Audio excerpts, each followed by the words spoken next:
పేరన్నా శ్యామ్ సుందర్ అండి. శ్యామ్ సుందర్ అన్న ఏం చేస్తుంటారన్న? మాది టెంట్ హౌస్. ఎట్లా ఉందన్న బిజినెస్?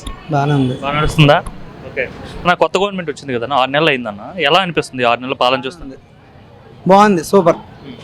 సింపుల్గా బాగుంది, సూపర్ అనే సార్. వేధింపులు లేవు, ఎవరి పనాలు చేసుకోవచ్చు, స్వేచ్ఛ అనేది వచ్చింది. ఇంతకుముందు ఇలా మీరు అడిగారు అనుకో మీడియాతో, గవర్నమెంట్ ఇది బాగలేదు అనుకో, చెప్పడానికి లేదు. చెప్పామా అరగంటలో మన ఇంటి దగ్గరికి పార్టీ వాళ్ళని వస్తారు, పోలీసు వాళ్ళని వస్తారు. ఇప్పుడు అదేం లేదు, మనకు స్వేచ్ఛ వచ్చింది. బాగుంటే బాగుందని చెప్పొచ్చు, బాగాలేదని చెప్పొచ్చు. బండి వేసుకొని వెళ్ళి ఎక్కడికి వెళ్ళినా కళ్ళు మూసుకొని డ్రైవ్ చేయొచ్చు. రోడ్లు అంతకుముందు బండి ఉన్న నడిపించుకొని వెళ్ళాల్సి వచ్చేది. అంత అధ్వానంగా ఉండేవన్న రోడ్లు? అధ్వానంగానే. ఒక పేషెంట్ కానీ హాస్పిటల్ తీసుకెళ్ళాలంటే భయమే, హాస్పిటల్ వెళ్ళి చచ్చిపోతాడేమో రోడ్లు వల్ల అనేది. ఇప్పుడు అలా లేదు కదా, కళ్ళకి కనిపిస్తుంది కదా ఎక్కడంటే అక్కడ. రోడ్లు పని బాగానే చేస్తున్నారండి. ఓవరాల్గా ఈ 6 నెలల్లో చంద్రబాబు తీసుకున్న నిర్ణయాలు కావచ్చు, ఇన్ ఫ్యూచర్ ఆంధ్ర ఎలా ఉండబోతుంది అంటారు? ఆయన నిర్ణయాలు అయితే బాగున్నాయి. గతంలో చేసాడు, మనకు రాజధాని డెవలప్మెంట్ అయింది, ఆంధ్రప్రదేశ్ డెవలప్మెంట్ అయింది అని ఆయనకి వేసాం. రెండోసారి ఒక ఛాన్స్ అని ఆయనకి ఇచ్చాం. ఆయన అంత వ్యవస్థను నాశనం చేశాడు. మళ్ళీ చంద్రబాబు నాయుడు గారు చేస్తారని ఆశతోనే మళ్ళీ ఆయనకి వేసాం. మొదలుపెట్టారు కదా, రాజధాని కూడా అవుతుంది, పూర్తి అవుతుందని నమ్మకం ఉంది. చూద్దాం, 5 ఏళ్ళు చేస్తారని నమ్మకంతో ఇచ్చాం, చేస్తున్నారు కూడా. అంటే మన జగన్మోహన్ రెడ్డి మాట్లాడుతూ చంద్రబాబు నాయుడు ఈ 6 నెలల పాలనలో రాష్ట్రాన్ని సర్వనాశనం చేసేసాడు, అధోగతి పాలైపోయింది, ప్రజలంతా కూడా ఇబ్బంది పడుతున్నారు అని చెప్పేసి జగన్మోహన్ రెడ్డి అంటున్నారు. అంటే 5 ఏళ్లలో నాశనం అయిపోయింది అనలేక 6 నెలలు అన్నాడు, అంతే, ఏం లేదు తేడా. ఈ 5 ఏళ్లలో నాశనం చేస్తేనే చంద్రబాబు నాయుడు బాగు చేస్తున్నాడు, మనసు ఒప్పుకోదు చెప్పడానికి. ఈ 6 నెలలు ఏ వ్యవస్థలు నాశనం చేసడానికి ఒకటి చెప్పమన్నాడు ఎగ్జాంపుల్. అంటే ఆయన దృష్టిలో రోడ్లు బాగు చేయడం, రాష్ట్రాన్ని నాశనం చేయడం, రాజధాని నిర్మించడం, రాష్ట్రాన్ని నాశనం చేయడం. ఆయన దృష్టిలో ఆయన రాజధాని విస్తీర్ణం చేస్తాడు కదా, 3 రాజధానులని, అలా చేస్తే డెవలప్మెంట్ చేసినట్టు. ఆయనకి రోడ్లు వేయకుండా గొంతులు ఉంటే ఆయన డెవలప్మెంట్ చేసినట్టు. రోడ్లు బాగు చేస్తున్నాక చంద్రబాబు నాశనం చేస్తాడు, అది ఆయన లెక్కలో. అంటే రీసెంట్గా చంద్రబాబు నాయుడు విజన్ 2047 అని చెప్పారన్న.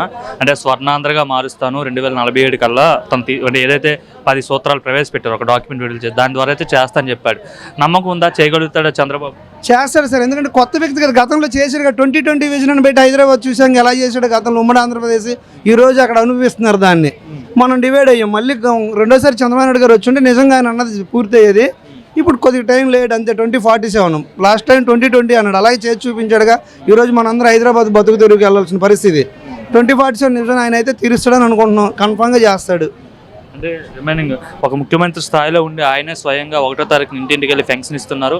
1వ తారీఖు సెలవు అయితే ముందు రోజు 31వ తారీఖు 30వ తారీఖు రోజు వెళ్ళి సెలవు ఫెన్షన్ ఇస్తున్నారు. ఎలా చూడొస్తారు ఈ విషయాన్ని? అదే పెత్తందారుడికి పాలనదారుడికి తేడా. పెత్తందారు ఏంటంటే ఉండే ఆర్డర్లు వేసేవాడు, ఎవరైనా ఒక మాట అంటే ఆయన కొట్టండి, తిండి, వాడి మీద కేసు పెట్టండి. పరిపాలన చేయాలనుకున్న వ్యక్తి ఇలా వచ్చి దగ్గరకుండి పింఛన్లు ఇచ్చి ప్రజలు బాగోగులు చూసే వ్యక్తి ఆయన. అదే అనుభవం ఉన్నదానికి అనుభవం లేదు. ఒక ఫ్యాక్షనిస్ట్కును ఒక పరిపాలన చేసే వ్యక్తికి తేడా అదే.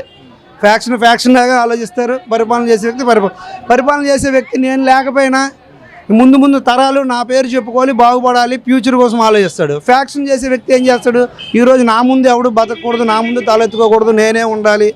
అలాగా ఇప్పుడు చూసారుగా, ఒక సినీ పరిశ్రమ అందరూ గౌరవిస్తారు, అందరూ పిలుస్తారు.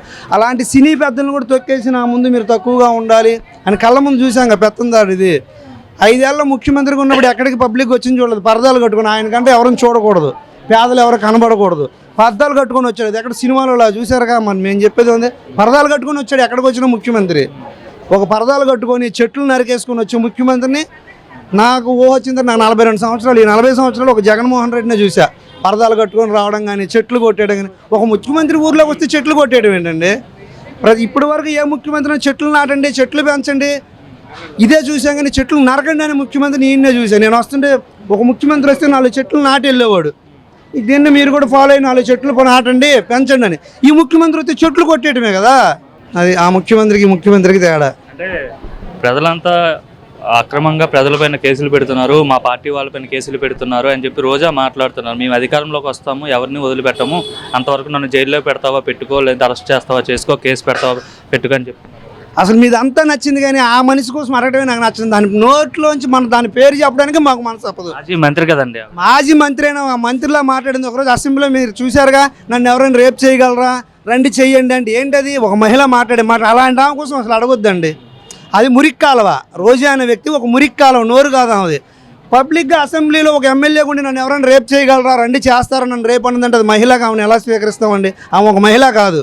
ఒక మురికి కాలం. రోజా గురించి దయచేసి ఇంకెవరి దగ్గర కూడా అడగొద్దు మీరు. గతంలో మన రాష్ట్రానికి కంపెనీలు రాలేదు, ఎక్కడ పెట్టుబడులు రాలేదు అనేవారు. మరి లోకేష్ ఐటీ మినిస్టర్గా అండ్ విద్యాశాఖ మంత్రిగా ఉన్నారు కదా, సో ఎలా ఉండబోతుంది? యువతకు ఉపాధి అవకాశాలు దొరుకుతాయా?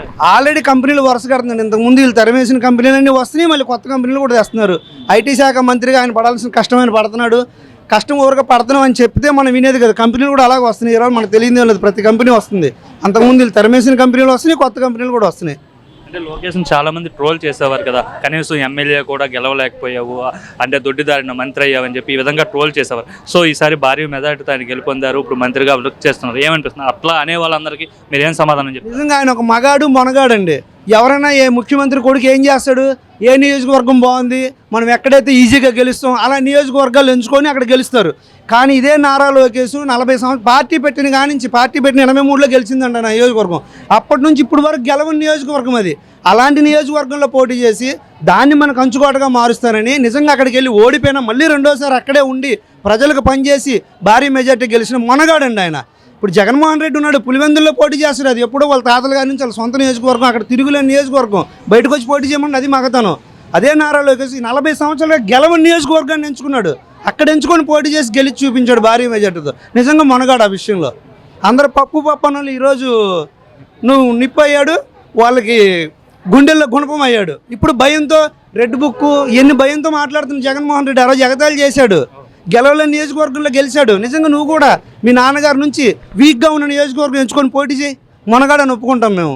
అంటే జమిలీ ఎన్నికలైనా వచ్చే అవకాశం ఉంది, లేదంటే జనరల్ ఎలక్షన్స్ అయినా వస్తాయి కదా, వస్తే ఈసారి కంపల్సరీ మేమే అధికారంలోకి వస్తాము, వైసీపీనే గెలుస్తుంది అని చెప్తున్నాడు ఆయన. ఆయన అడిగింది ఒక్క ఛాన్స్ ఏనండి, రెండో ఛాన్స్ అంటే ప్రజలు ఇచ్చాడు. ఒక్క ఛాన్స్ అనడానికి ఇచ్చాం. ఆ ఒక్క ఛాన్స్కి వ్యవస్థలు నాశనం చేస్తాడు. ఇంకోసారి అది ఆ కళే, ఆయనకి పగటకలే. కాకపోతే అనాలి బయటికి. ఎలక్షన్ ముందు ఏమన్నాడు, వైనాట్ 175 అన్నాడు. అని తెలుసు 10 నియోజకవర్గాలు కూడా గెలవమని. కానీ బయటికి కేడర్ని కాపాడుకోవడానికి వైనాట్ 170. ఇప్పుడు కూడా అంతే. వచ్చే ఎలక్షన్లు మాదే అధికారం అనుకుంటే ఆ ఉన్న నలుగురు కూడా ఉండరు. ఇప్పటికి ఆల్రెడీ లైన్ కడుతున్నారు. వీళ్ళు చేర్చుకోవట్లేదు మిగతా పార్టీల్లో. మిగతా పార్టీలో చేర్చుకుంటే విజయమ్మ శర్మిలా గారితో ఆ పార్టీలో ఎవరు ఉండరు. ఆల్రెడీ శర్మిలా గారు వెళ్ళిపోయారు, విజయమ్మ కూడా ఉండరు. ఆయన ఒక్కడే. నాకు తెలిసి భారతీ గారు కూడా ఉండరు దాంట్లో. భారతీ గారి గారు కాంగ్రెస్లోకి వెళ్ళిపోతారు. ఎందుకంటే వాళ్ళ మామగారు కాంగ్రెస్లో చీఫ్ మినిస్టర్గా చేశారు. ఆయనే చెప్పాడు కాంగ్రెస్ పార్టీకి వ్యతిరేకంగా ఏ పార్టీ వచ్చినా భూస్థాపితం చేయండి అని. ఆమెకి మామగారు అంటే గౌరవం, కాంగ్రెస్లోకి వెళ్ళిపోయింది. ఒక జగన్మోహన్ రెడ్డి గారు మిగులుతారు గేట్లు తెరిస్తే.